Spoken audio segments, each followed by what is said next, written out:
So good evening, online students. Good evening, sir.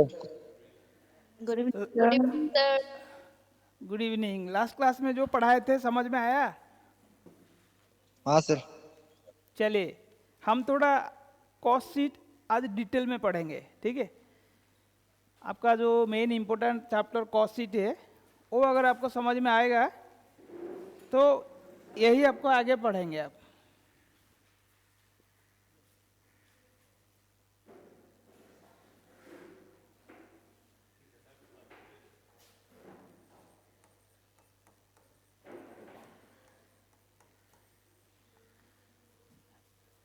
So why we make the cost sheet?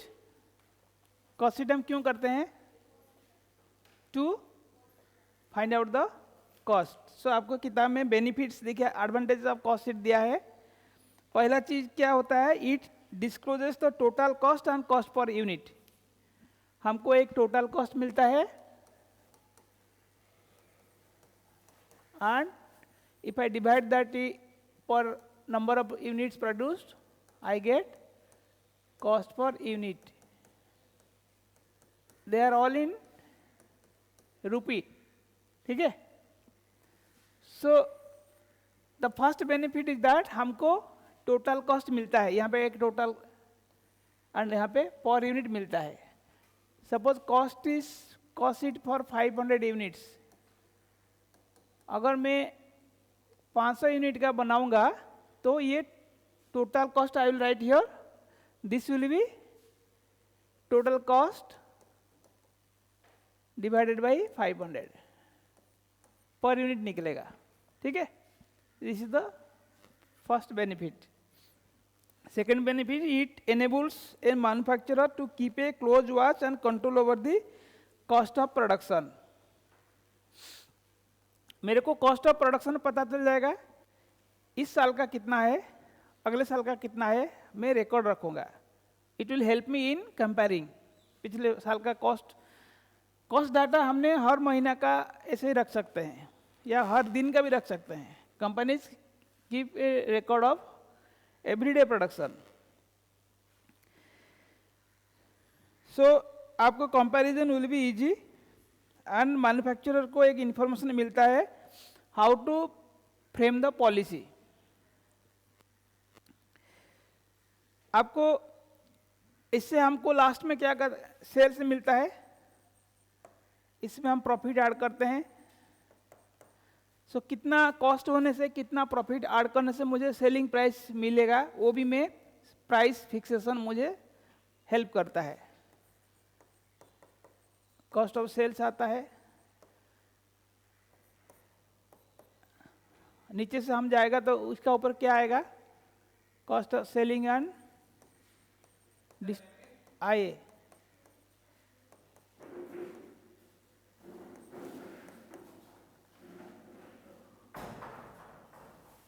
Cost of production,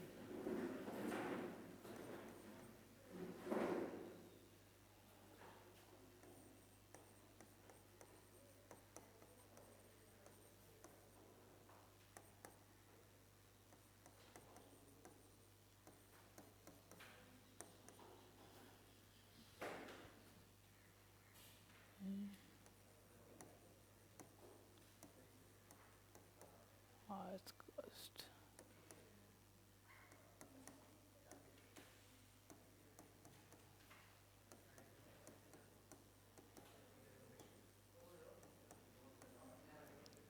ठीक है? ऐसा ही होता है। Prime cost plus factory overhead is equal to work cost plus administrative overhead is equal to cost of production plus selling and distribution expenses will be cost of sales plus profit is equal to sales, ठीक है? Prime cost क्या है? Direct material plus direct labour plus direct expenses is equal to prime cost. ये हो गया, this is our simple cost sheet. Sometimes अभी देखिए आपको मटेरियल कैसे आप निकालेंगे? Direct material, what is direct material? That is the raw material required for production. उसका कैसे हम प्लानिंग करेंगे? मटेरियल में क्या होता है, that is material means material consumed, इतना मटेरियल मुझे प्रोडक्शन में खर्चा हुआ है। सो कितना मटेरियल प्रोडक्शन में खर्चा हुआ है वो भी हम कैसे पता करेंगे? हमारा स्टॉक में ओपनिंग स्टॉक रहता है, ओपनिंग स्टॉक रॉ मटेरियल, ठीक है, उसमें हम क्या ऐड करेंगे? परचेजेस जो हम खरीदते हैं,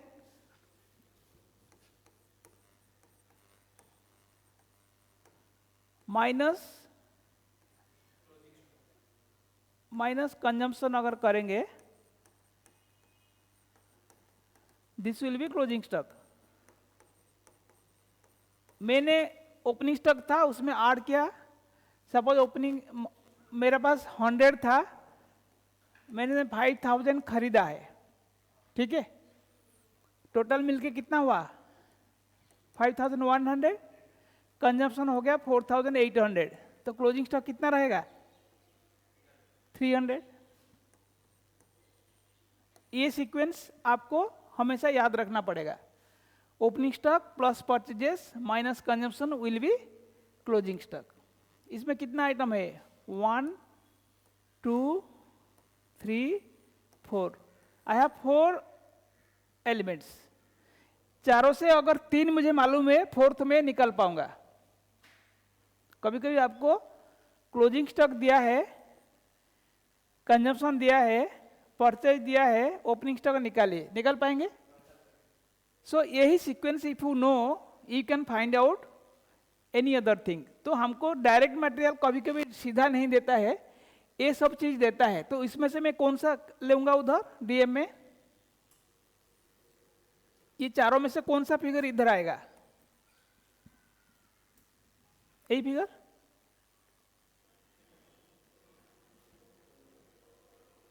ठीक है। कंजम्पशन, कंजम्पशन मीन जो मेरे प्रोडक्शन में यूज हुआ है। सो यही figure I got from like this.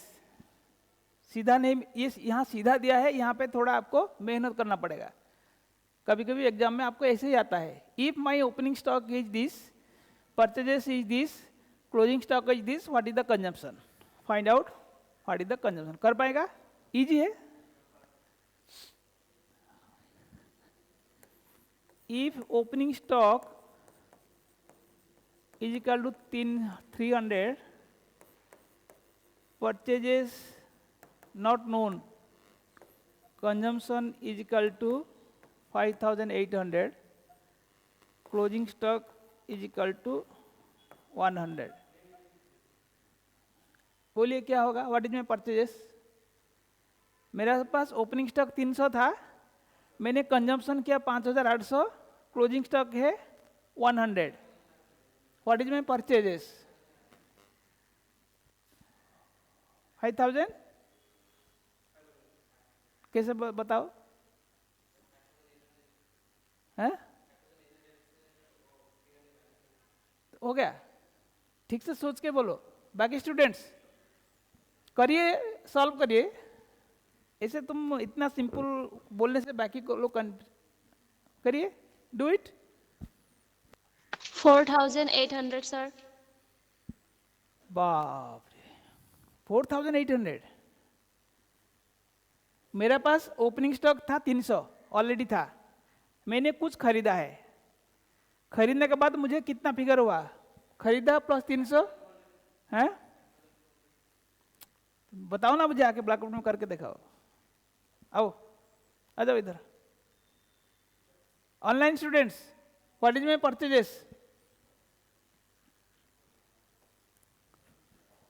मैंने 5800 खर्चा करने के बाद भी मेरे पास और बचा है 100, तो टोटल कितना मेरे पास था? है 5900। 300 था, कितना खरीदने से 5900 होगा?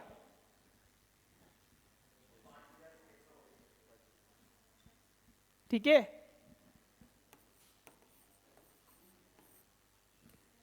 हो गया? क्यों नहीं हो रहा था? सब लोग ऐसे ही पढ़ने से नहीं होगा भाई, दिमाग लगाओ थोड़ा। कहाँ है 5,800, 5,200? तुम ऐसे ही हवा में तीर मार रहा है। सोचिए, समझिए, करिए, इतना सा समझ में आया अभी? मैं कंजम्पशन मीन्स गया, जाने के बाद रहा 100, एक्चुअली कितना मेरा था 5,900। So this plus this minus opening stock, इतना खरीदा है। ठीक है, इसे लॉजिक लगाना पड़ेगा। So this is one example, I will give another example. ठीक है, ओपनिंग स्टॉक पता नहीं, consumption is equal to 3,200, purchase is equal to 3,800। ठीक है, क्लोजिंग स्टॉक कितना देगा? 200 दे देते हैं। ओपनिंग स्टॉक कितना था?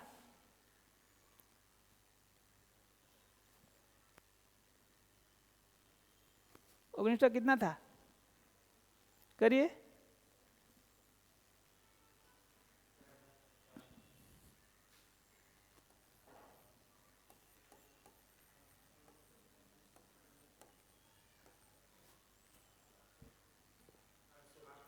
$800 अभी आ रहा है धीरे धीरे, सिंपल हो रहा है कि नहीं? So this is how you have to practice. आ रहा है आपको? आ रहा है? नहीं आ रहा है? थोड़ा नहीं, जो ये तो छोटा सा चीज है, ये झलक है, आपको बहुत पढ़ना है आगे। कैसे हुआ 800?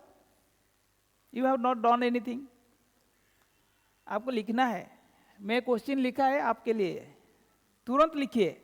जैसे ही मैं ब्लैक बोर्ड में लिखेगा आप इधर लिखिए, सो दैट यू हैव प्रैक्टिस। ठीक है,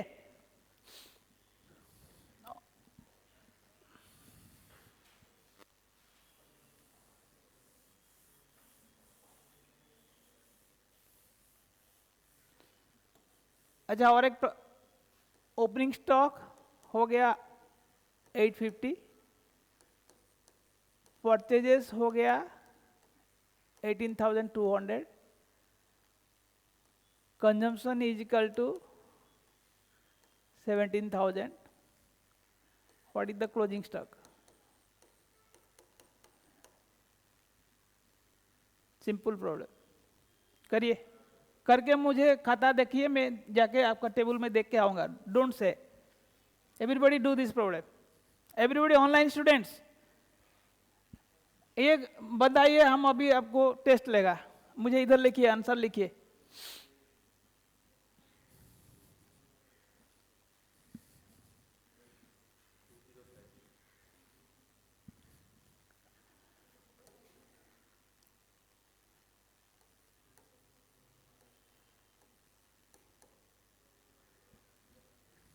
कितना हुआ आपका? कितना हुआ? 9,250 सर। Very good. कौन है भाई? इतना स्टॉक बच जाएगा आपको, मैं कॉस्ट अकाउंट रख दूंगा, खर्चा कम करेगा आप। 9,000 कैसे बचा? एक बार करिए, फिर दोबारा करिए, गलत है। 2,000 आपका कितना हुआ? नहीं हुआ। ओपनिंग स्टॉक 850, परचेजेस 18,200, दोनों मिलाने से 1950, उसमें से कंजम्पशन चला गया 17,000, क्या बचेगा? माइनस करिए इधर। 18 कहाँ? 17,000 माइनस करिए, माइनस करने से 2,000। ठीक है, ऐसे करना है आपको। आपको 18 में कमा दीजिए, so that you can know. कितना हुआ? 2,100। नया आंसर देखते हैं कैसे है। 2,100 कैसे हुआ? 18,200 प्लस 850 कितना हुआ? मैंने 850 स्टॉक था, मैंने 18,200 खरीदा, हो गया मेरा total 19,050। Everybody got it? Out of 19,050 मैंने 17,000 खर्चा कर दिया। सो this minus this will B 2050? Everybody got? Okay? चलिए अभी everybody have understood? अभी another problem. Opening stock was 2100. Purchases पता नहीं. Closing stock 700. Consumption is equal to 31,500. बताइए व्हाट इज परचेजेस?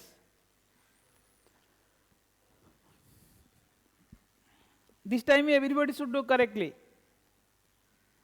क्वेश्चन दिख रहा है, ओपनिंग स्टॉक वाज 2100, परचेजेस मुझे निकालना है, closing stock is 700, consumption is 31,500. 30,000. बहुत जल्दी कर दिया. क्या कर दिया? ये दोनों मिलाने से कितना हुआ? 32,200 माइनस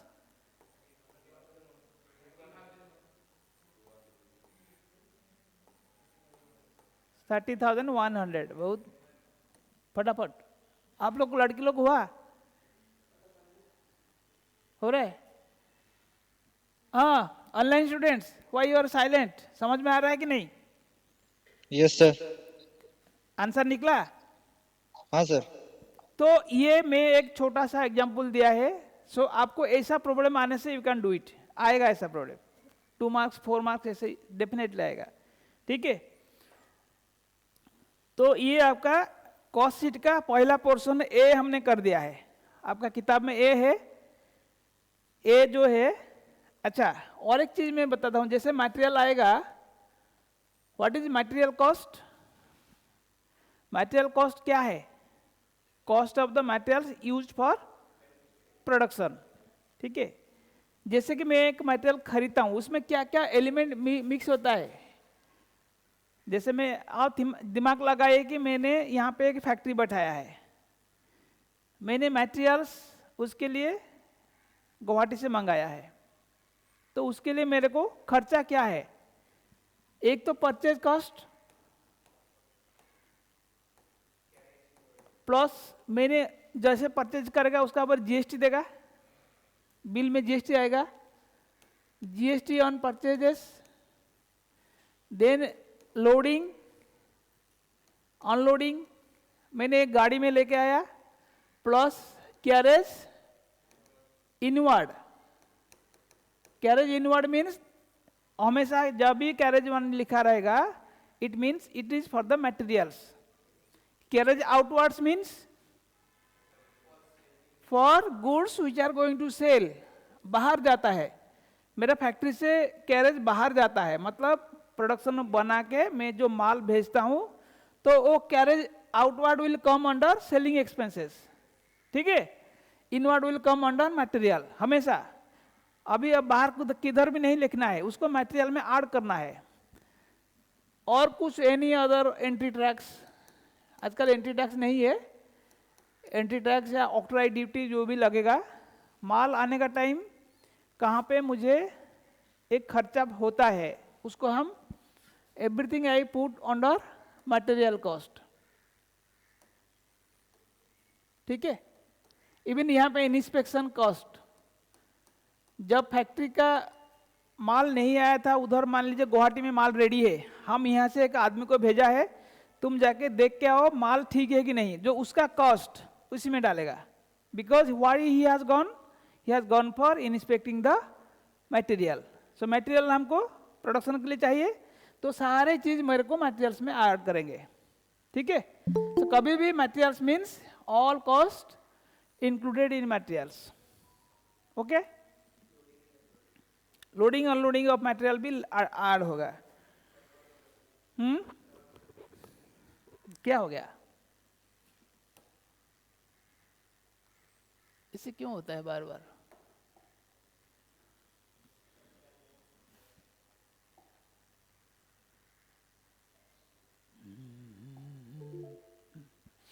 सो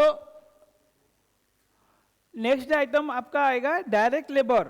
डायरेक्ट वेजेस क्या है? जो वेजेस हमने प्रोडक्शन करने वालों को देते हैं. Wages and salary. कभी सैलरी लिखने से और वेजेस लिखने में क्या फर्क है? What is difference between wages and salary? एक डेली नहीं, वेजेस जो है प्रोडक्शन के लिए देते हैं। सैलरी, सैलरी हम लोग इनडायरेक्ट एक्सपेंसेस में जाएगा। जो लोग सैलरी लेते हैं वो लोग काम नहीं करते हैं, ठीक है, वो लोग सर्विस देते हैं। जो लोग मजदूर है उनको हम वेजेस देते हैं। तो मजदूर क्या करते हैं? वो काम करते हैं। मजदूर तो किसी को सुपरवाइज करने के लिए नहीं आ रहा है। तो मजदूर का काम means they are working in the field for production. इसीलिए जब भी वेजेस लिखेगा, direct wages means it is purely for production, ठीक है। ये सब टेक्निकल चीज है। Direct expenses also will come in the top. So direct material, direct labour, direct expenses, ये तीनों को हम ऐड करने से क्या होगा? Prime cost.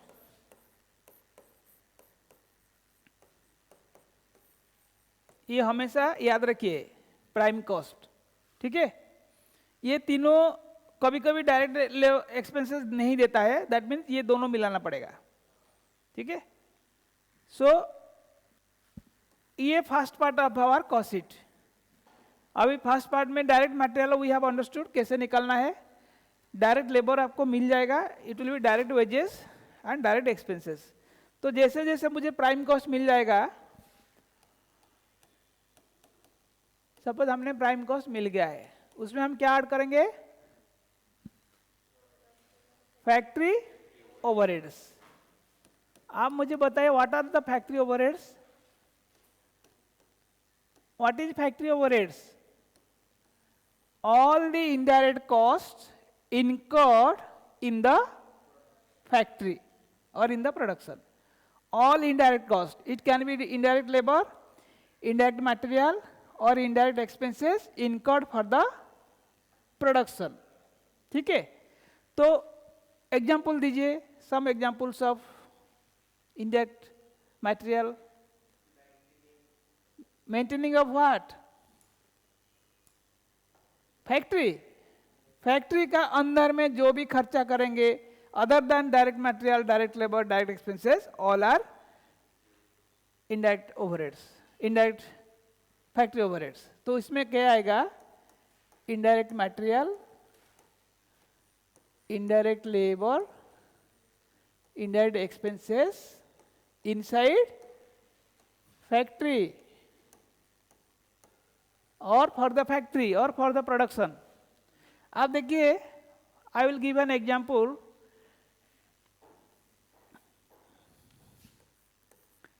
Depreciation of factory building. Factory building है, उसका डेप्रिसिएशन वो आएगा कि नहीं आएगा? सिमिलरली रेंट ऑफ फैक्ट्री आएगा, electricity of factory, works place. कभी कभी फैक्ट्री नहीं लेके वो लिखेगा works place, that means factory. Production place, production center, all are same. अभी watchman we can say security inside factory, ये भी आएगा। Inside the factory means he is watching the machine and people, so ये सब आ जाएगा। आपको canteen for labourers in factory, factory के अंदर में भी एक कैंटीन है, वो भी आएगा, ठीक है। Because they are directly helping to the people who are inside the factory. ये फैक्ट्री का प्रेमिसेस का अंदर ही है। ऐसा बहुत कुछ एग्जाम्पल मिलेगा आपको, ठीक है। आपको यहाँ पे देखिए, cotton waste in the factory. Factory में कॉटन वेस्ट रहता है, जैसे ग्रीज, हाथ में ग्रीज लग जाता है, workman takes the cotton waste and clean the hands and throw it, वो भी पैसा देके खरीदते हैं। The all are factory overheads, okay. अभी वैसा है क्या? Hand gloves, it is a material but it is an indirect material. This is used for the factory, so it will come as a part of factory overheads. Okay, so all these examples I gave, they represent factory overheads. ठीक है? Okay, इसमें I will do some other things, मैं इसमें और कुछ add करेगा factory overhead का साथ साथ। I will add something else. यहाँ पे देखिए, factory indirect materials, loose tools, indirect wages, rent and rates, lighting, power, repairs and maintenance, drawing expenses, drawing office expenses. Drawing office expenses हमेशा question में आ सकता है। Drawing office expenses is example of what? Factory. Drawing means I am drawing materials, जहाँ मैं material issue करता हूँ, means ये मटेरियल का इंडायरेक्ट है। एक ऑफिस है जिसका काम है वो मटेरियल इशू करके प्रोडक्शन में देता है, तो ये फैक्ट्री का काम है। ठीक है। रिसर्च एंड एक्सपेरिमेंट अगर ये फैक्ट्री के लिए है तो, अदरवाइज नहीं। Depreciation plant for factory, insurance for factory. Works manager, देखिए वर्क्स मैनेजर का काम क्या है? He is supervising the people who are working. So works manager salary will be example of factory overheads. But general manager का कहाँ आएगा? Administrative overheads. यही difference है। वर्क्स लिखा है तो he is not a direct labourer but he is for the works. Works means factory. तो ये सारे चीज का बाद मैंने I will do some other adjustment, जो सिंपल में हमने नहीं किया था। हम क्या करेगा, जैसे मैंने पहले लिया कि मटेरियल का opening stock, similarly you will find work in progress का opening stock. Work in progress क्या होता है? Any idea? Work in progress, work in progress मतलब जो काम आधा अधूरी बना है, जैसे कि जो कंप्लीट हो गया इट इज फिनिश्ड गुड्स, जो बिल्कुल नहीं बना है इट इज रॉ मटेरियल। आपने एक महीना हो गया है, जब महीना खत्म हो गया है, मैंने तो कुछ आधा बना हुआ आइटम रखा है, मंथ का हिसाब से आइटम नहीं बनेगा। At the end of the time period there are some opening stock. मान लीजिए 500 रुपया का आइटम मैं आधा अधूरी बनाया था इन द बिगिनिंग, देन उसका क्लोजिंग स्टॉक मान लीजिए 800 रुपया है। जैसे मंथ का बिगिनिंग में दिस इज 1 सपोज 1 मार्च, जैसे मार्च का हम करते हैं, 1 तारीख को जैसे मैंने काम शुरू किया, there was some item which was completed half. जैसे मूर्तिकार मूर्ति बनाता है, ठीक है, वो तो डेली बनाता है, वो डेली उसको कंप्लीट करके नहीं जाता है ना, आज मिट्टी देता है, कुछ कलर देता है। सो ऐसे 1 तारीख को क्या हुआ था, 500 रुपीज का earth material which was not complete, अगर कंप्लीट होता तो गोदाम में रखेगा बेचने के लिए, जो कंप्लीट नहीं हुआ है उसको काल आके करेगा बोल के रखा है, तो उसमें 500 रुपया ऑलरेडी खर्चा कर दिया है, तो हम उसको प्रोडक्शन में ऐड करेंगे। Will add here opening stock of work in progress. ठीक है, समझ में आ रहा है? Work in progress means that is the items which are incomplete but having some value. अगर वैल्यू नहीं होता तो हम ऐड नहीं करते। ठीक है, समझ में आ रहा है? Work in progress is that thing which is incomplete but having some value। जब ओपनिंग में है उसको हमने प्रोडक्शन में पहले कंप्लीट करेंगे, so we are taking that। Similarly, if I add the opening stock, I will less closing stock of work in progress। ये दोनों एडजस्टमेंट मुझे करना पड़ेगा, तभी फैक्ट्री ओवरहेड्स में ऐड किया, प्राइम कॉस्ट में फैक्ट्री ओवरहेड्स ऐड किया, plus opening stock of WIP minus closing stock of WIP, तभी it will give me my complete works cost. ठीक है, ये एडजस्टमेंट कभी कभी आपको मिलता है तो इधर ही रहेगा। वर्क इन प्रोग्रेस का एडजस्टमेंट कभी भी मिलता है, you do along with factory overheads. ठीक है, एवरीबॉडी क्लियर? ये पॉइंट कभी गलती मत करिए।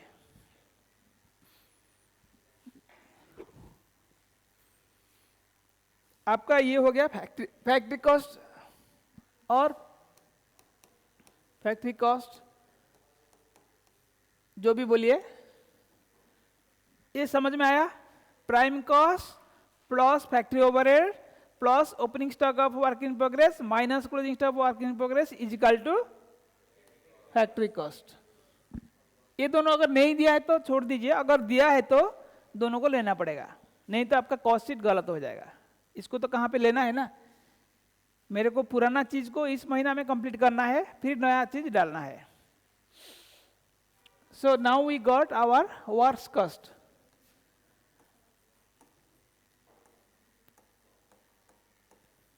उसमें हम क्या ऐड करेंगे? सिंपल कॉस्ट शीट में बोला था एडमिनिस्ट्रेटिव ओवरहेड्स। प्राइम कॉस्ट चला गया भाई, we are in works cost now. मेरा स्पेस कम है बोल के हम इधर एक एक करके लिख रहे हैं। ठीक है, administrative overheads. So what is administrative overheads? All indirect material, indirect labor, indirect expenses which is related to production but outside the factory. Factory का बाहर फैक्ट्री ओवरहेड्स चला गया। अभी आएगा हमारा what are the things, example बोलिए। Office building, office building depreciation, depreciation of office building आपका इसमें होगा बहुत सारा। देखिए, ऑफिस एंड एडमिनिस्ट्रेटिव ओवरहेड्स में आएगा rent and rates office, salary office, insurance of office, telephone postage, printing stationery, depreciation and furniture of office equipment, legal expenses, audit fee, bank charges, ये सारे चीज आ जाएगा। ठीक है, ये सब ऐड कर दिया। उसमें हम क्या ऐड करेगा? देखिए, यहाँ पे एक एडजस्टमेंट करेंगे। अभी now in the complex cost sheet we know how to do adjustment. इसमें क्या करेगा? मेरा पास जो बना हुआ सामान है, opening stock of finished goods minus closing stock of finished goods. Finished goods क्या है? जो ऑलरेडी बना दिया है बट सेल नहीं हुआ है, गोडाउन में बना के रखा है। Works cost plus administrative overheads plus opening stock of finished goods minus closing stock of finished goods will give me what it will give me. मैंने पहले क्या बोला था आपको? Cost of production. लास्ट काल में जो बोला था, ओनली यहां तक हम करते हैं कॉस्ट ऑफ प्रोडक्शन। अगर मैं उसका साथ ओपनिंग और क्लोजिंग ऑफ फिनिश गुड्स करूंगा, I will call it cost of goods sold. ये दोनों में क्या डिफरेंस है? This is having the adjustment of stock, this is not having any adjustment. Simple is cost of production. Cost of production का ऊपर अगर ये दोनों एडजस्टमेंट कर देगा, I will call them what? Cost of the goods. Why I am calling cost of goods sold? Because मैंने उसमें selling के लिए एडजस्ट कर दिया। ये एडजस्टमेंट कैसे हुआ? मैंने ओपनिंग स्टॉक को ऐड किया, कुछ प्रोडक्शन किया, उससे सेल्स वाला हटा दिया, तभी मुझे क्लोजिंग स्टॉक आया है। तो purely what ever I have sold, this is the cost of that. पहले था सारे चीज का कॉस्ट ऑफ प्रोडक्शन, जितना डाला था सबका, बट उससे हमने ओपनिंग स्टॉक डाल के क्लोजिंग स्टॉक हटा दिया, तो जो रहा है, यहाँ पे एग्जांपल देखा हो, मान लीजिए आया प्रोडक्शन किया 100 यूनिट्स, ठीक है, तो यहाँ तक मेरा कॉस्ट ऑफ प्रोडक्शन 100 का है। अभी मेरा पास ओपनिंग स्टॉक था 20, क्लोजिंग स्टॉक है 10, ठीक है, दैट मीन्स एक्चुअली क्या हुआ है, सिचुएशन हमें ऑपरेशन करते करते 120 माइनस 10 कितना हुआ, आई हैव सोल्ड 110 गुड्स, तो this is the cost of 110 goods, ठीक है, so this is cost of 110 goods sold, so cost of goods sold इसको बोले, ठीक है, it is not at sales, it is only the cost of goods which are sold, उसका ऊपर हमने क्या ऐड करेंगे, सेलिंग एंड डिस्ट्रीब्यूशन एक्सपेंसेस, तभी जाके हमको कॉस्ट ऑफ सेल्स आएगा, अभी तक सेल्स नहीं आया, अभी कॉस्ट ऑफ गुड्स सोल्ड आया है, सो ये हो गया, इसका ऊपर हम ऐड करेंगे सेलिंग एंड डिस्ट्रीब्यूशन ओवरहेड्स। कल मैं बताया था आपको what should be included under this selling and distribution overheads, some examples are given here, आप देखिए,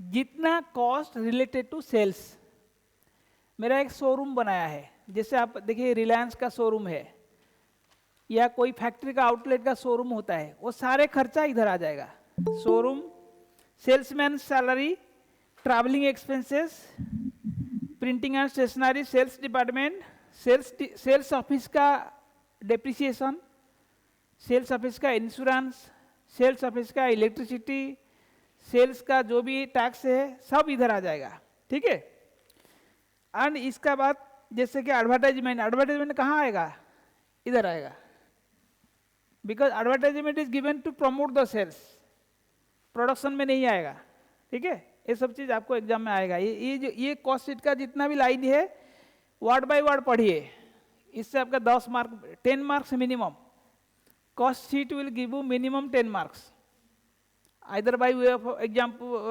क्वेश्चंस और थ्योरी, क्वेश्चन पूछेगा advertisement cost is a production cost, true और फॉल्स, ऐसे आएगा, यू कैन से फॉल्स,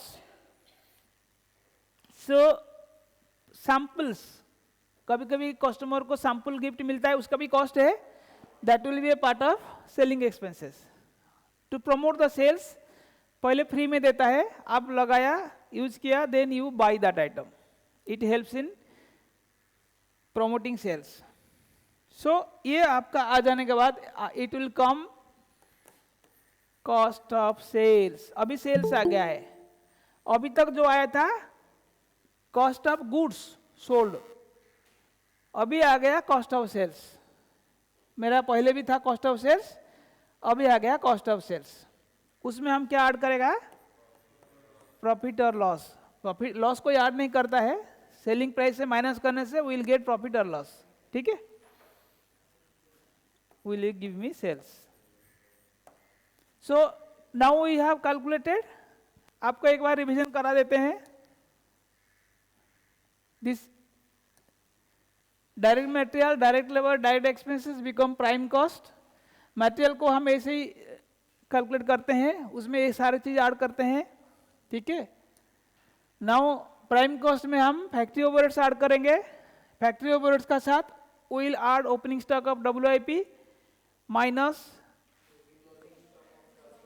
समझ रहा है, ठीक है, closing stock of work in progress, then you get factory cost, ठीक है, फैक्ट्री कॉस्ट में हमने will do adjustment like this, will add administrative overheads, and उसमें अगर ओनली एडमिनिस्ट्रेटिव ओवरहेड्स का साथ अगर ओपनिंग क्लोजिंग नहीं दिया है, we call it cost of production, अगर उसका साथ ये फिनिश्ड गुड्स और ओपनिंग और क्लोजिंग एडजस्टमेंट होता है, we call it cost of goods sold, don't confuse with cost of goods sold and cost of sales, ठीक है, कभी कभी कंफ्यूजन होता है, ये सारे वर्ड्स को आप केयरफुली पढ़िए, छोटा छोटा वर्ड से मिस्टेक हो सकता है, ठीक है, अभी कॉस्ट ऑफ गुड्स सोल्ड में मैंने selling and distribution overheads add करने से मेरे को मिलेगा कॉस्ट ऑफ सेल्स, यहाँ तक मेरा कॉस्ट शीट कंप्लीट होता है, प्रॉफिट एंड लॉस के मेरा जो भी पॉलिसी है हम ऐड करेगा तो I find out the sale price,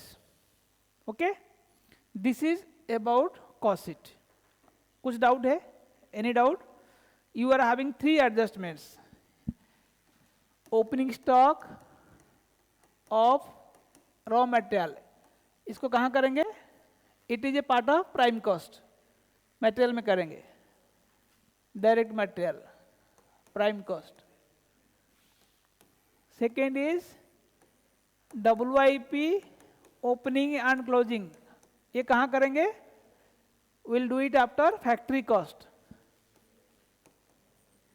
after factory cost, ठीक है? After factory overhead, this will give you works cost और फैक्ट्री कॉस्ट।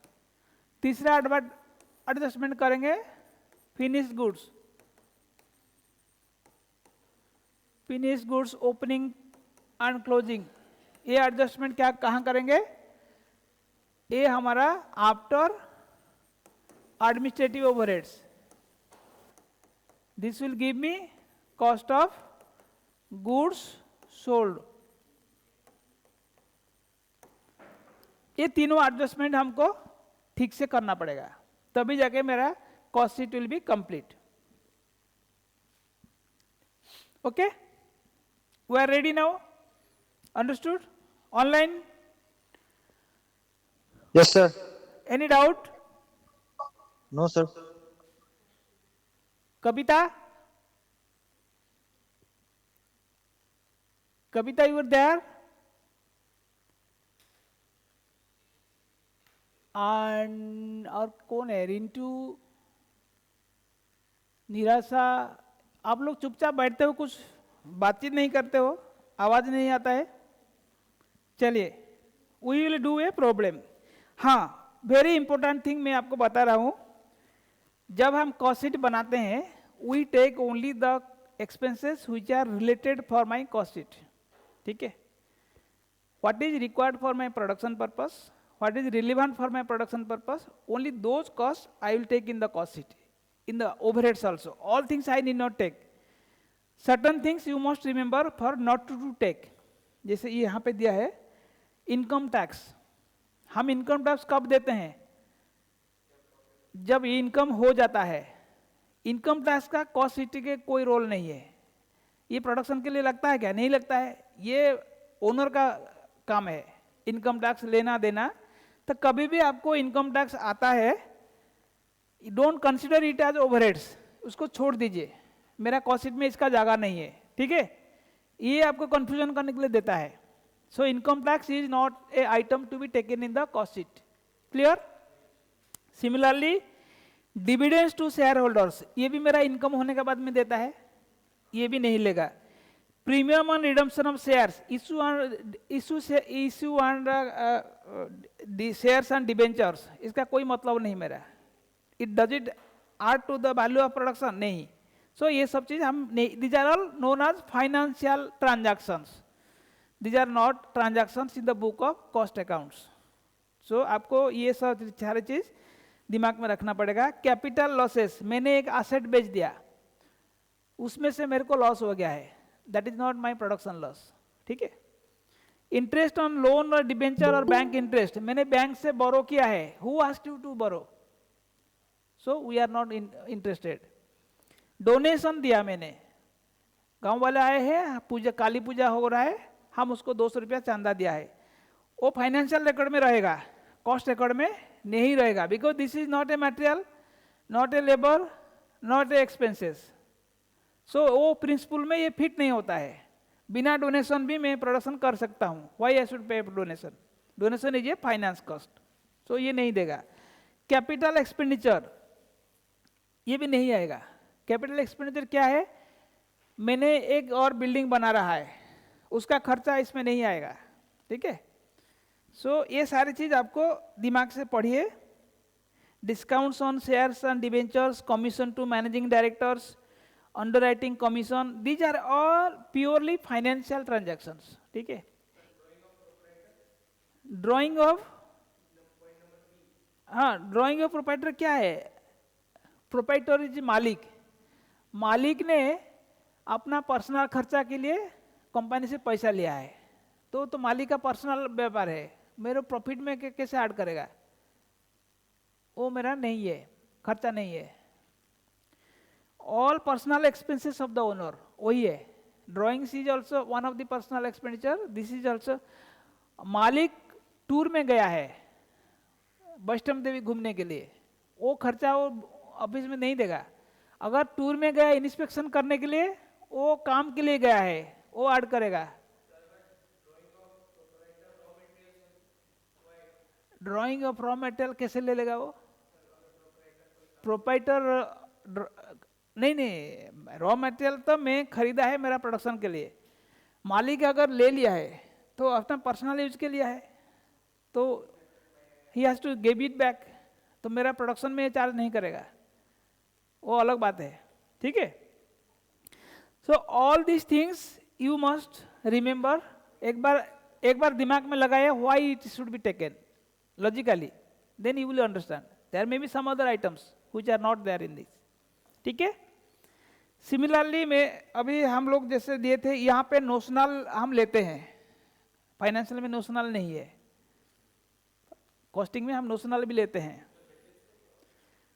बैड डेट्स क्यों हुआ है? Why the bad debts happen? अब बोलिए. मैंने सेल कर दिया है, मेरा काम खत्म, आपने रिकवरी नहीं कर पाया, उसके लिए मैं कॉस्ट शीट में कहाँ जगह है? But if I have a policy, मेरा अगर कंपनी का पॉलिसी है कि हर साल जितना सेल होता है उसका 5% बैड डेट हम एक्सेप्ट करेंगे, वो 5% विल बी सेलिंग ओवरहेड्स. ठीक है. If there is more than the policy matters, I will not consider as sale expenses. ठीक है. बिकॉज ये हम लोग क्यों करते हैं? I am making my cost rational, इतना ही खर्चा होना चाहिए, उसी का अंदर में मैं करूंगा. चलिए. सो आपको कॉस्ट शीट का मोटा मोटी आइडिया आ गया है. एग्जाम में कॉस्ट शीट का कोई भी प्रॉब्लम आंसर आप कर पाएंगे. यहाँ पे देखिए बहुत छोटा छोटा एग्जाम्पल दिया है. इलस्ट्रेशन 1 तो आपने अब कर चुके होंगे. देखिए इलस्ट्रेशन 1 क्या है. इलस्ट्रेशन 1 ऑनलाइन का कोई स्टूडेंट पढ़ेगा? कविता है there who can read illustration 1 problem? somebody read please. Hello. Yeah. Hello sir, which one? कौन सा? Illustration 1 307 page number. From the following information, find out purchase raw material consumed 26,500. Yes. Closing stock equal to 4,500. Yes. Opening stock equal to 3,000. So now calculate purchases. अभी आप कर पाएंगे? हमने already solve किया ऐसा problem.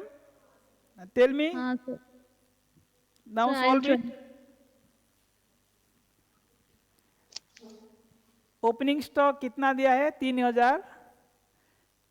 Closing stock 4,500. Raw material consumed is 26,500. What is the purchases? So यहाँ पे जैसे बोला है, we know raw material consumed is equal to opening stock plus purchases minus closing stock. मैंने आपको बोला था opening stock plus purchase minus closing stock. Consumption is equal to closing stock. तो अभी क्लोजिंग स्टॉक दिया है 4,500, ओपनिंग स्टॉक दिया है 3,000, consumption is 26,500. In this situation आपको क्या करना है? ये दोनों को ऐड कर दीजिए. पहले कितना हुआ? 26,4 31,000. 31,000 ये हो गया minus 3,000 28,000. Okay. Solve. Everybody got? सबको आ रहा है कि नहीं आ रहा है? देखिए इसी का हम 4th क्वेश्चन किया है, 3 ऑलरेडी किया है. This is practice. ओके. अभी देखिए illustration 2. Illustration 2 somebody can read the problem. छोटा सा प्रॉब्लम है. प्राइम कॉस्ट दिया है 33,500. प्राइम कॉस्ट आपको पता है what is prime cost? Depreciation दिया है 1,500. Factory rent is 200% of depreciation. Calculate the factory cost. Factory cost निकालने के लिए मुझे क्या करना पड़ेगा? What is factory cost? Prime cost plus factory overheads. अभी फैक्ट्री ओवरहेड्स को दो आइटम दिया है. फर्स्ट आइटम इज डेप्रिसिएशन, जब कुछ भी नहीं लिखा है, डेप्रिसिएशन ऑफ द फैक्ट्री. ठीक है. Second is factory rent. So depreciation is 1500 और factory rent is 200% of depreciation. So कितना होगा? 1500 का 200%, 3000. That means my factory overhead is 4500. Prime cost is 33,500. So factory overhead is factory cost is equal to, दोनों add कर दो, कितना हुआ? Simple. This is how you do. This is the solution. करिए, कर लीजिए, एक बार प्रैक्टिस हो जाएगा.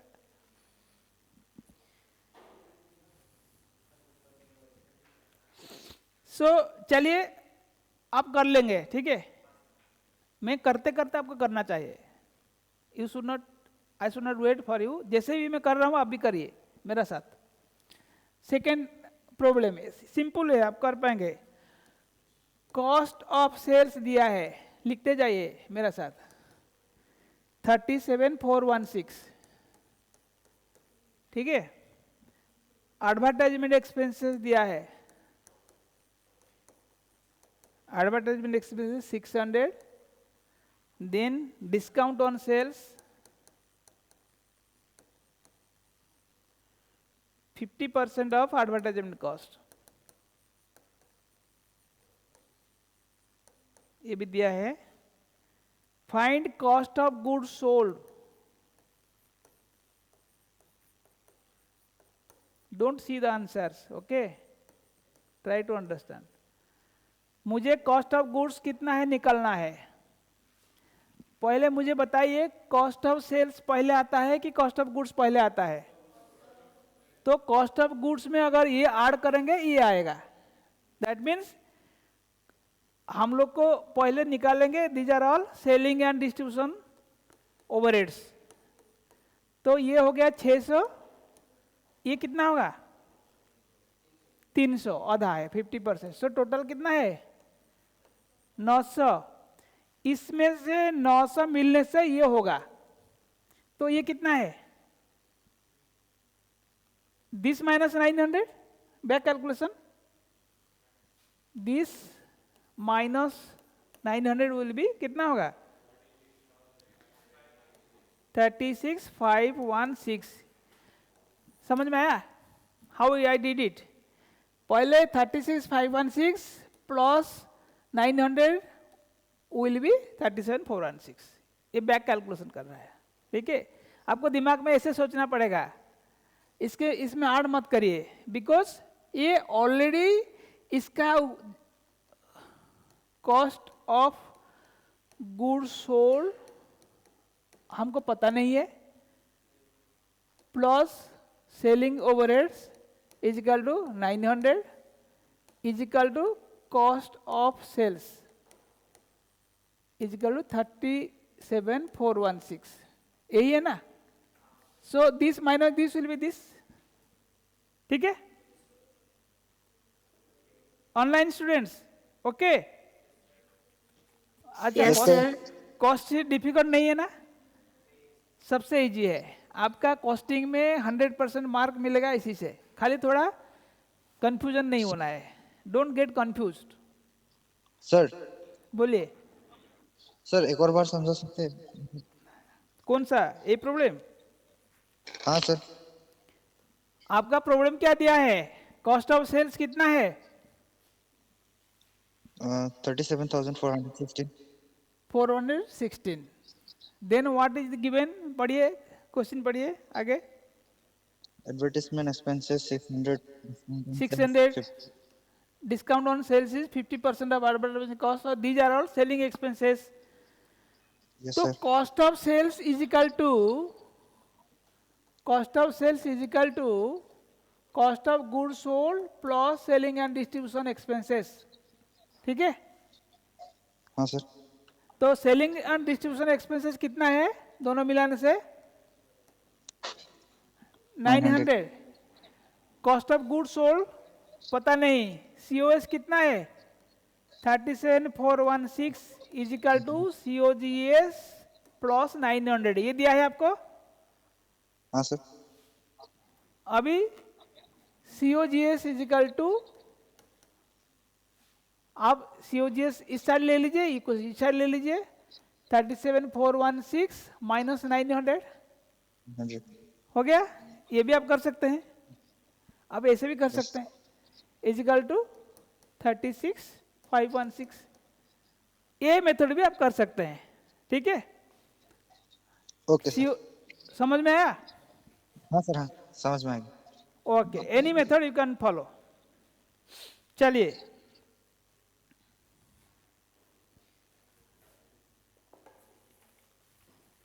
इलस्ट्रेशन 4 देखिए, आपका एक दिन में सारे आप कर पाएंगे। Illustration 4 somebody can read? Factory cost is 3,95,000.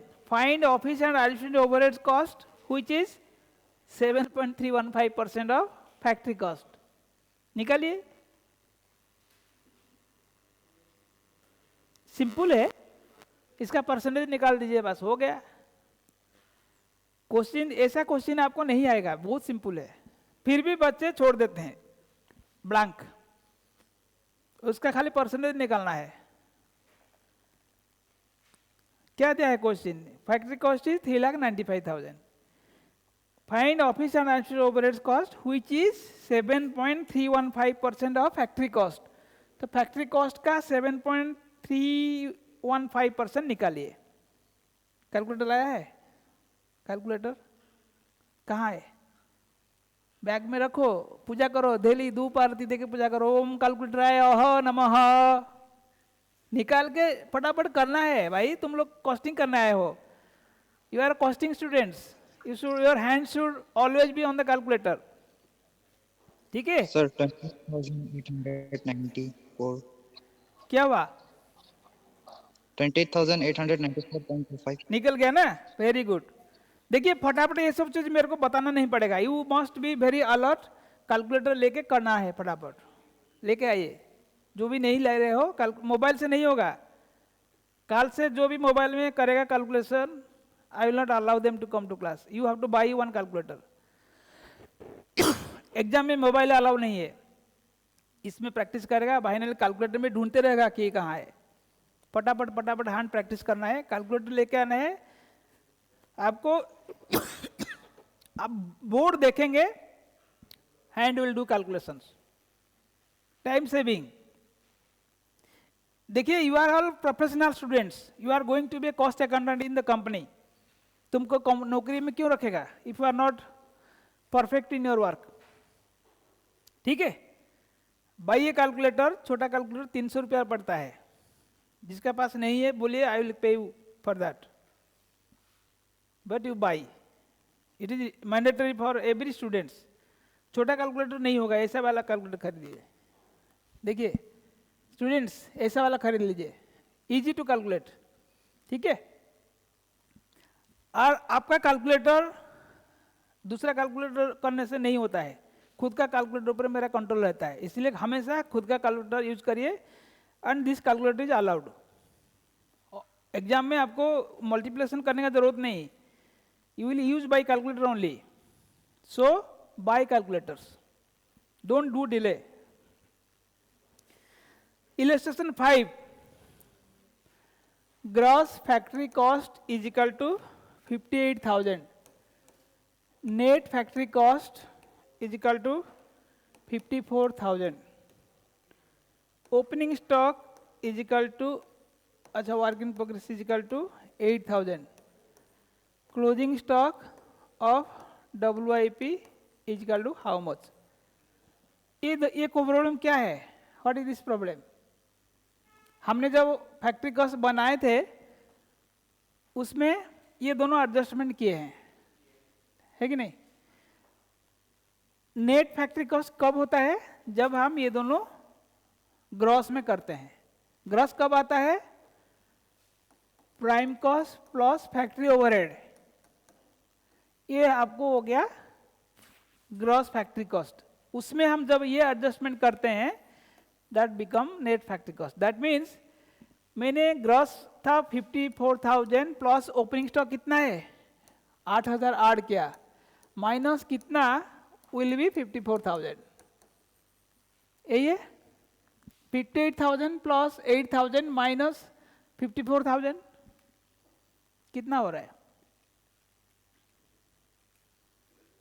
12,000, ये हो गया 12,000। ऐसे आपको करना पड़ेगा, ठीक है, just use your common sense, okay.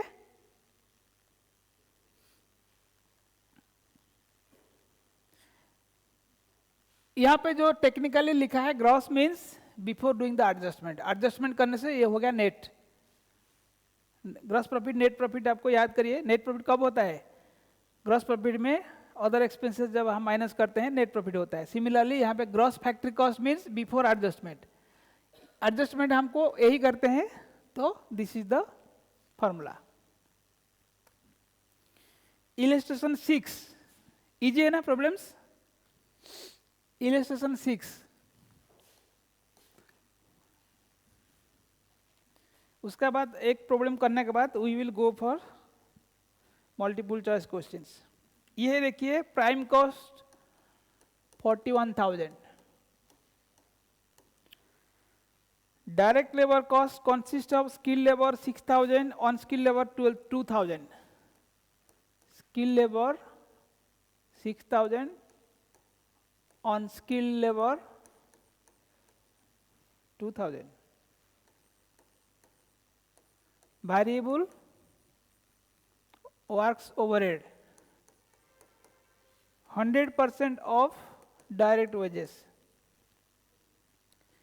fixed works overhead is equal to 60% of direct wages, sale of scrap is equal to 1,800 rupees. Find works cost. कर पाएगा? इसमें देखिए इसमें कुछ नहीं है, don't get confuse. Prime cost दिया है, प्राइम कॉस्ट में क्या क्या ऑलरेडी ऐड हुआ है? Direct material, direct labour, direct wages. So ये जो स्किल लेबर दिया है वो ऑलरेडी इसमें ऐड हुआ है, ठीक है, उसको ऐड मत करिए। सो मेरे को ये क्यों दिया है? To only find out overheads. So prime cost is equal to 41,000, add works overheads. Works overhead में बोलता है कि there are two types of work overheads. One is variable 100% of direct wages. तो direct wages कितना है? 8,000 है कि नहीं? सो ये आपको दिया है 8,000 दिया है, 100% ऑफ डायरेक्ट लेबर 8,000 है, ठीक है। अभी now fixed is 60% of direct wages, similarly fixed is equal to 60% of 8,000 कितना होगा? 8,000 का 60%, 8,000 इंटू 60%, 4,800। तो मेरा ओवरहेड्स निकल गया 12,000 रुपया। एक आइटम दिया है सेल ऑफ स्क्रैप, ये क्या है? Can somebody tell me what is this?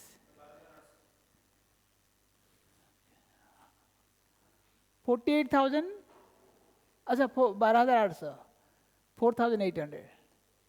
अच्छा सेल ऑफ स्क्रैप क्या है? What is this sale of scrap? इसका क्या करेंगे? खर्चा है, दिस एक्सपेंडिचर और इनकम। कहाँ जनरेट हुआ है? फैक्ट्री में। जैसे हम प्लस करते हैं एक्सपेंडिचर, माइनस करेंगे इनकम। मैं काम करते करते ये मेरे को जो स्क्रैप हुआ है उसको हम बेच दिया, वो बेच के मुझे 1,800 मिला है। So less sale of scrap it will be overhead से माइनस कर दिया, तो मेरा ओवरहेड्स कितना होगा 11,000, 12,800 minus 1,800. So my work cost will be, ऐसे आपको स्टेटमेंट बना के बनाना पड़ेगा. 41 प्लस 11 विल बी 52,000. ऐसे आपको टेबल बनाइए, ठीक है, टेबल बना के करिए, हो जाएगा. सो आपको हर आइटम को ठीक से पढ़ के उसका एडजस्टमेंट करना है, यही हमारा कॉस्ट शीट में है. चलिए अभी सिमिलरली आप इलस्ट्रेशन 7 ऑनवर्ड्स आपको होमवर्क है, आप घर में करिए. जो भी आपको समझ में नहीं आ रहा है, ज़्यादा नहीं है, 4-5 प्रॉब्लम है, we will do in the next class. Now come to the last page, multiple choice questions. Let us see how is our understanding.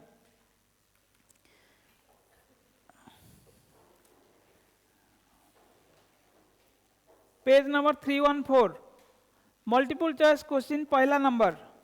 Who will read the question? आप पढ़िए.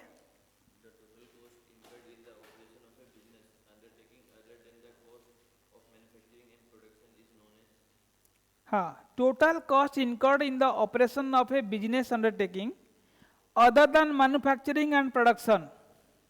आप देखिए, जो मैन्युफैक्चर में यूज नहीं हुआ है,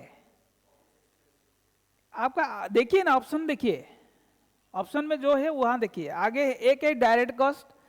direct cost is use for production, variable cost production, commercial cost.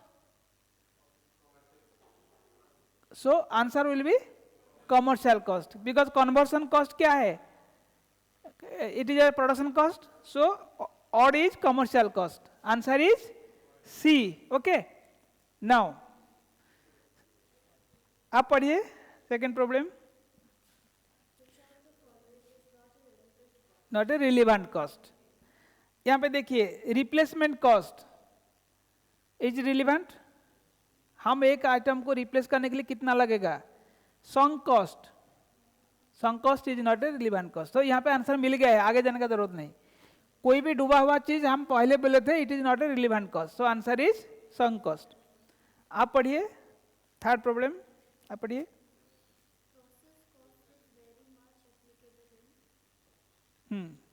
Answers पढ़िए.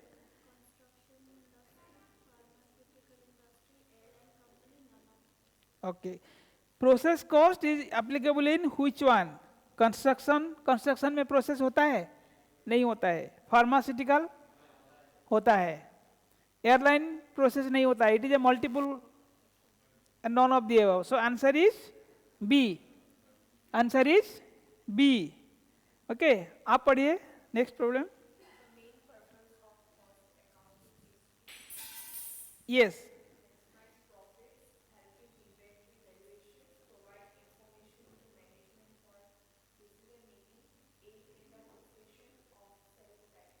okay, the main purpose of cost accounting is to maximize profit, help in inventory valuation, provide information to management for decision taking, aid in fixation of selling price. कौन सा ठीक होगा, D क्यों होगा. Main object क्या है, मेरा main object is to give information to management. पहले बोला था ना, it is for the management purpose. देखिए यही सब चीज आपको करेक्ट करना है. तो answer will be 4C. 5, opportunity cost is the best example of sunk cost, standard cost, relevant cost, irrelevant cost. Answer relevant. I am comparing with relevance to other. No, it will not be sunk cost, it will not be standard cost, it will not be irrelevant cost. So it is relevant cost. चलिए बढ़िया. आप पढ़िए last 6 problem loudly.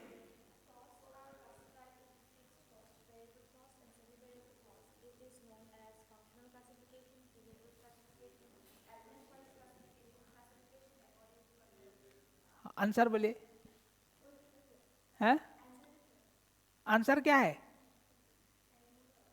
What should be the answer? Fixed, variable, semi variable, behaviour of the cost. This is, I have told you, behavioural classifications based on nature. ठीक है. Functional में क्या आएगा? Production, administration, marketing, like this. Element में क्या आएगा? Material, labour, overheads. Controllability, controllable, uncontrollable. ठीक है. सो बिहेवियरल क्लासिफिकेशन में आएगा fixed, variable, semi variable. Behaviour, how it behaves. Some cost do not vary, some cost vary. ठीक है. Okay. 7. Which method of costing is used for determination of cost for printing industry? Process, operating, batch, job. Printing. Printing is a particular job. All printing is different. Printing of Assamese newspaper is a separate job. Printing of English newspaper is a separate paper, separate job. So it is a, आपका किताब में पढ़ा था, book में है. चलिए, don't call it batch printing. ठीक है. I am talking about the printing of content. It is a particular content. चलिए, आप पढ़िए question number 8.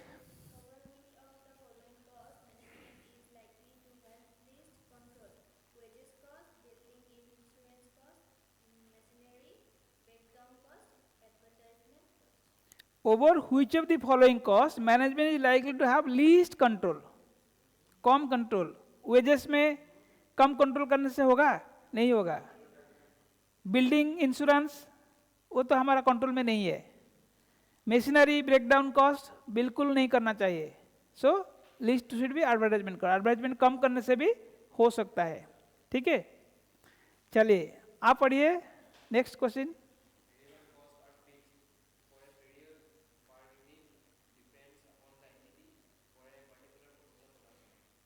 Variable cost are fixed per unit. कल बोला था मैंने. ठीक है. हमेशा ये क्वेश्चन आता है, एवरी टाइम आता है. बच्चे कंफ्यूजन कर देते हैं. चलिए, वेरी गुड. नेक्स्ट आप पढ़िए. Next.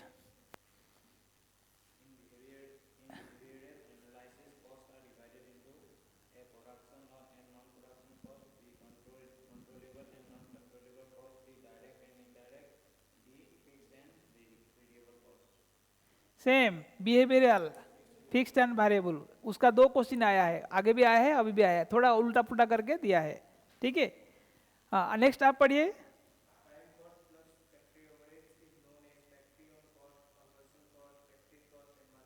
Answer is factory cost. अभी अभी पढ़ा है.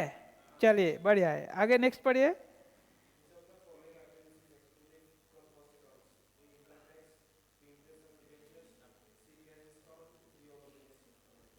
All the above. Cash discount we will not take. We will take only credit discounts. The following is incurred. आप पढ़िए next question. पढ़िए. आप पढ़ा अभी. Next.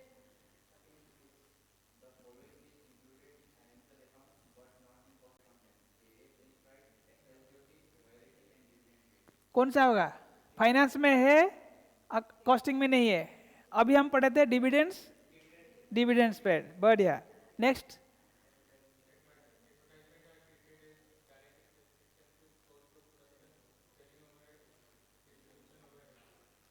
Selling.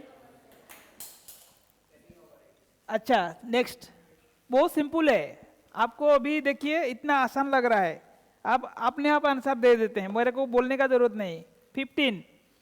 Online students, somebody can read. 15 number problem आपको नहीं दिया, पढ़ दीजिए पहले.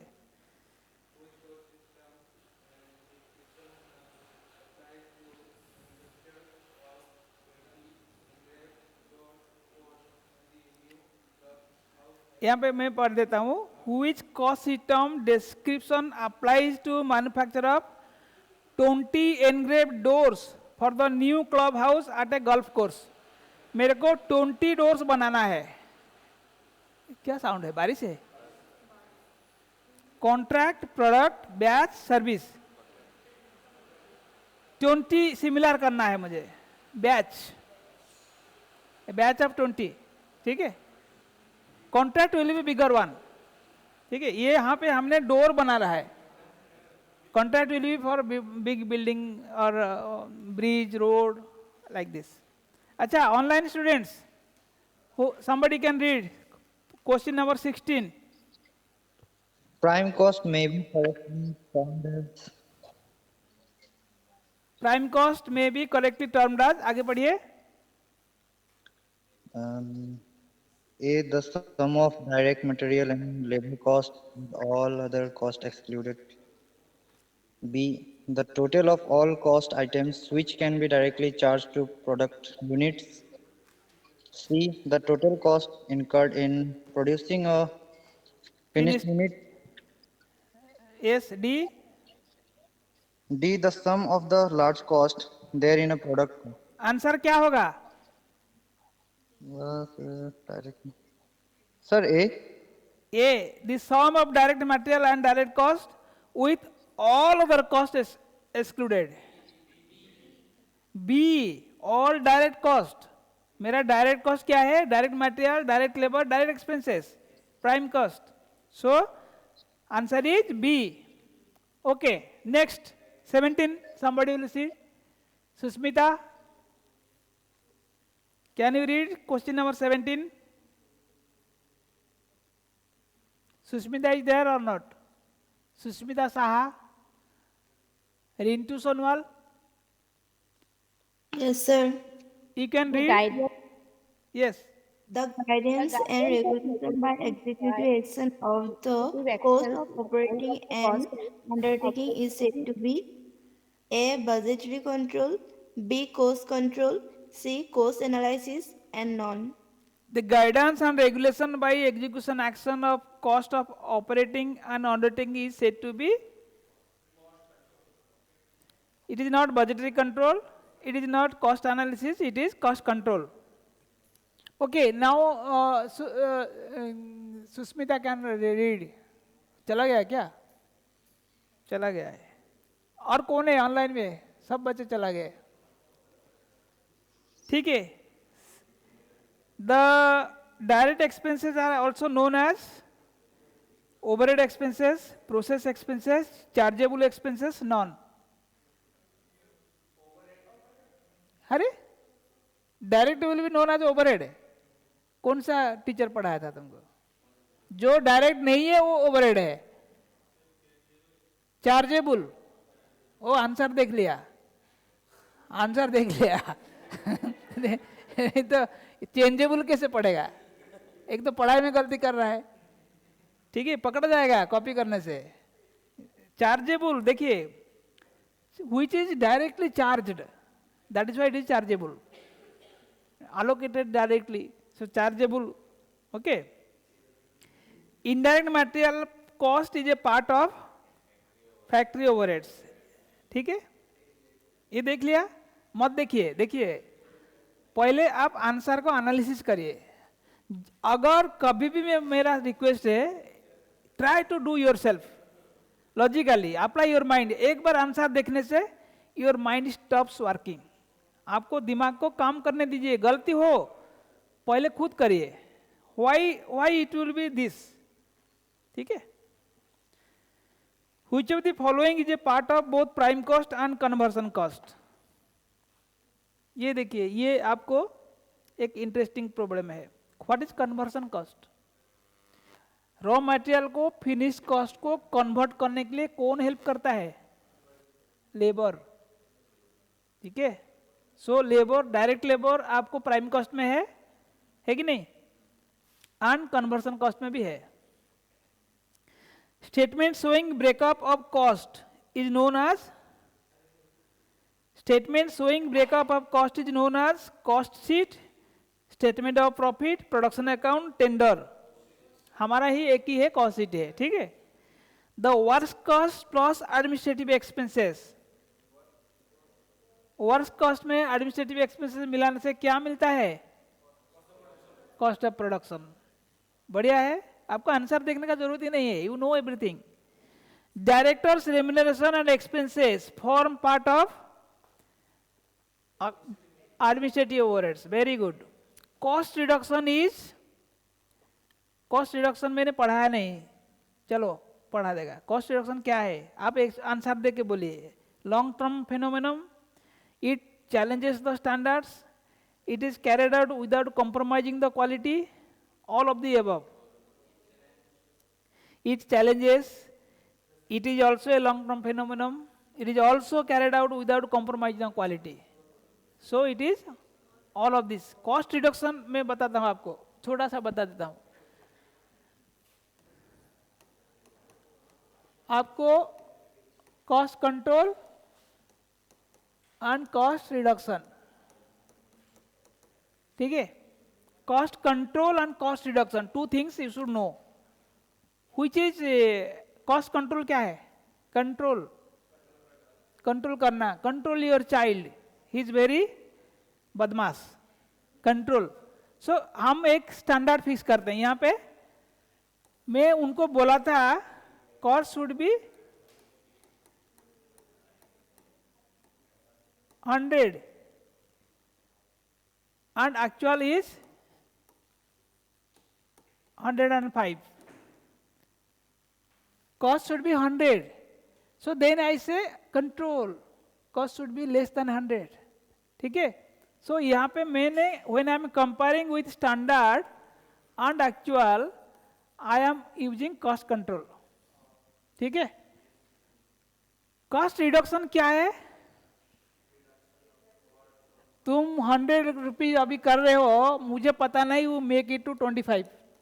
आई don't know, it's your choice. जैसे भी करो, कोई लिमिट नहीं है. यहाँ पे एक लिमिट है, यहाँ पे लिमिट नहीं है. तो यहाँ पे क्या करना है? टेक्नोलॉजी चेंज करना है करो, फैक्ट्री चेंज करना है करो, लार्ज स्केल में करना है करो, जैसे भी करो. मार्केट यही डिमांड करता है, because otherwise you are not in the market. Market में चाइनीज माल आ रहा है 25 रुपया में, आपको 100 रुपया अभी चार्ज कर रहे हो, कोई नहीं खरीदेगा.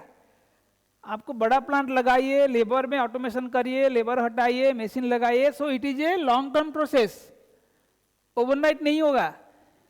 It requires lot of top managements involvement. नया प्लांट बैठाना है, अप टू डेट मशीन लगाना है, मास स्केल में प्रोडक्शन करना है, तभी ये पॉसिबल है. बट यहाँ पे एग्जिस्टिंग सेटअप में मुझे जो पैरामीटर दिया है, मुझे उसी का अंदर में निकालना है. So this is known as cost control. जहाँ पे कॉस्ट कंट्रोल खत्म होता है, वहाँ पे कॉस्ट रिडक्शन चालू होता है. ठीक है. ये छोटा शॉर्ट टर्म के लिए है. समझ में आ रहा है? सो ये चीज तो एक इम्पोर्टेंट है, आपको मैं पढ़ाया नहीं था. सो अभी ये क्वेश्चन में हमने सीखा. Interest on own capital is cost, cash cost, notional cost, sunk cost, part of prime cost. मैंने खुद ही कैपिटल दिया है, उसका इंटरेस्ट. नोशनल कॉस्ट, अगर मेरा पास कैपिटल नहीं होता तो मैं बैंक से लेके आता, उसका कॉस्ट होता, वो मैंने बचा दिया. बट मेरा ये खर्चा हमने दिखाएगा. ठीक है. सो ये हो गया आपका मल्टीपल चॉइस. सिमिलरली ट्रू और फॉल्स आप कर पाएंगे घर में? आज इतना में कंप्लीट करेंगे. ठीक है. So this is our chapter completed. ठीक है. आपको 4 क्लास में कंप्लीट हो गया है. 30 मार्क्स. कुछ डिफिकल्ट है? ये 30 से 30 आपको रहेगा, ये गारंटी है. आपको ये सब्जेक्ट में आपका स्कोर करना है. अकाउंटेंसी में आप 50 रखिए आउट ऑफ 70, इसमें 30 से 28 रखिए. 2 मार्क गड़बड़ में बोला, आपको आराम से 75 रहेगा. This is scoring paper. ठीक है. अभी तक जितना भी पढ़ा है कोई हार्ड चीज नहीं है, सब बेसिक अंडरस्टैंडिंग, कॉमन सेंस है. और थोड़ा बहुत ये चीज थोड़ा बहुत खाली देखिए हम कैसे किया है. ये चीज तो देखिए, ये एडजस्टमेंट कैसे ये सब निकालते हैं. कॉस्ट शीट करते करते आप सारे प्रॉब्लम जब कर लेंगे, if you want I will give you some more questions. मेरे पास है, आप लोग ऐसा स्कैनर देख लीजिए, this scanner is having 10 years questions, ठीक है, आप उसको मंगा भी सकते हो। फाउंडेशन का एक एक किताब का दाम 100-150 रुपया है, ज़्यादा नहीं है, इसका 200 रुपया है। सुचिता पब्लिकेशंस का स्कैनर्स आप ऑनलाइन में मंगा दीजिए, चारों पेपर का, it will be around 600 rupees. इसमें क्या होगा, last 10 years questions and answers are compiled together. आपको ये प्रैक्टिस करने से आपका और जरूरत ही नहीं है बुक्स पढ़ने का, ठीक है। इसमें जितना भी मल्टीपल चॉइस प्रॉब्लम है सब करा दीजिए, आपका यही तो आएगा प्रॉब्लम में, नॉट ओनली कॉस्टिंग, बाकी पेपर का भी मैं बोल रहा हूँ। इसका एक पूरा सेट मंगा दीजिए। सुचिता अब हमारा चैप्टर में बुक्स है, एड्रेस ले लीजिए, उनका साथ उनका यूट्यूब में देख लीजिए, गूगल में देख लीजिए, यू कैन ऑर्डर ऑनलाइन, ठीक है। दिस इज यूजफुल, बहुत बच्चे पढ़ते हैं, वो हमको देता है हर बार एक कॉम्प्लीमेंट्री देता है। इसमें बहुत सारा क्वेश्चन है, मैं आपको दूंगा, ठीक है, व्हाट्सएप में दे दूंगा। Okay, will close, all the best आपको। मेरा फाउंडेशन का क्लास कंप्लीट हो गया।